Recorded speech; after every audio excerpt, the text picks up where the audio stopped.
கபீர் ஒரு மிடில் கிளாஸ்ல பிறந்து வளர்ந்த ஒரு பையன். அவனோட அப்பா ஒரு கவர்மெண்ட் ஆபீஸ்ல கிளர்க்கா இருக்காரு. கபீரோட அப்பாவால அவனோட காலேஜ் ஃபீஸ் மட்டும் கட்ட முடியும். ஆனா அவனோட மிச்ச செலவுகளை எல்லாம் அவனே தான் பாத்துக்க வேண்டி இருந்தது. இதனால அவன் காலேஜ்ல படிச்சுக்கிட்டே ஒரு வேலைக்கும் போய்கிட்டு இருந்தான்.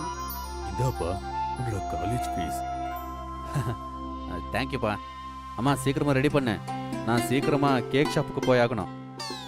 முடிஞ்சதுடா, இந்தா உன்னோட டிஃபன். அப்புறம் இன்னைக்கு டிஃபன் நீ மட்டுமே சாப்பிட்டு ஃப்ரெண்ட்ஸுக்கு எல்லாம் கொடுக்காத. சரிம்மா. கபீர் நிறைய வாட்டி அவசர அவசரமா கிளம்பிட்டு இருப்பான். ஒரு கேக் ஷாப் கவுண்டரை மேனேஜ் பண்றது தான் கபீரோட வேலை. அவன் எப்பெல்லாம் கிச்சனுக்கு போவானோ அங்க ஷெஃப் எப்படி வேலை செய்யறாருன்ட்டு கூர்மையா கவனிச்சுட்டு இருப்பான்.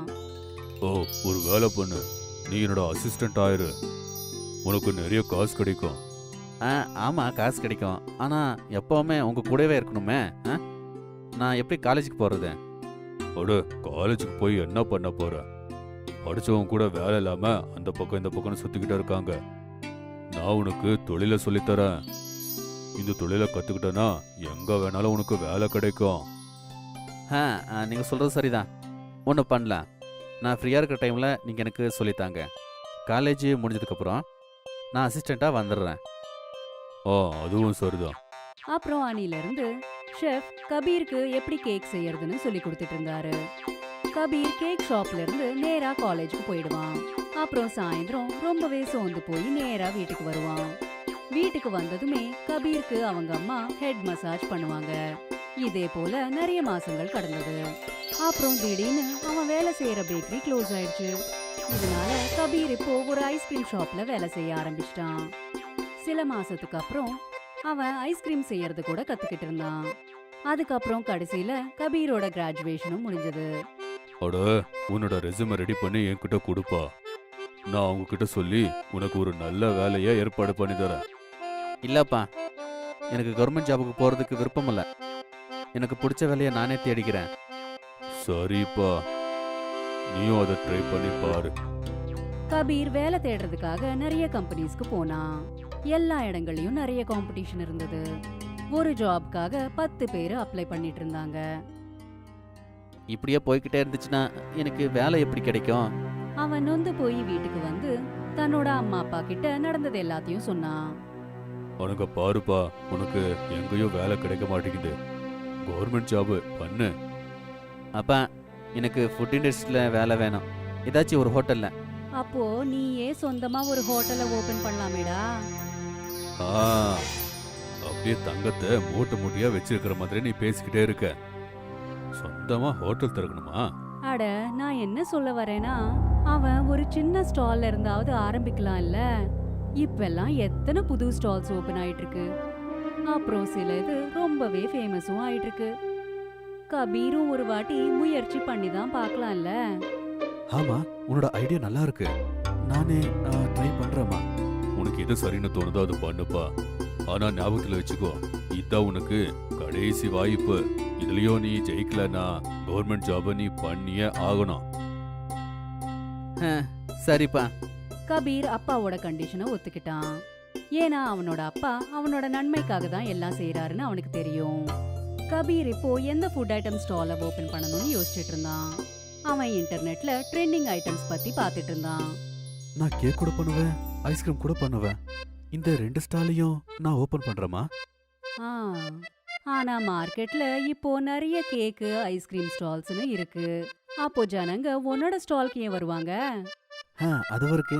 நீ ஏதாவது புதுசா யோசி. அம்மாவும் பையனும் யோசிச்சுக்கிட்டே இருந்தாங்க. அப்புறம் இன்டர்நெட்லயும் சர்ச் பண்ணிட்டு இருந்தாங்க. அப்பதான் கபீர் ஒரு வீடியோவை பார்த்தான். சிஸ்லர் பிரவுனின்ற வீடியோ.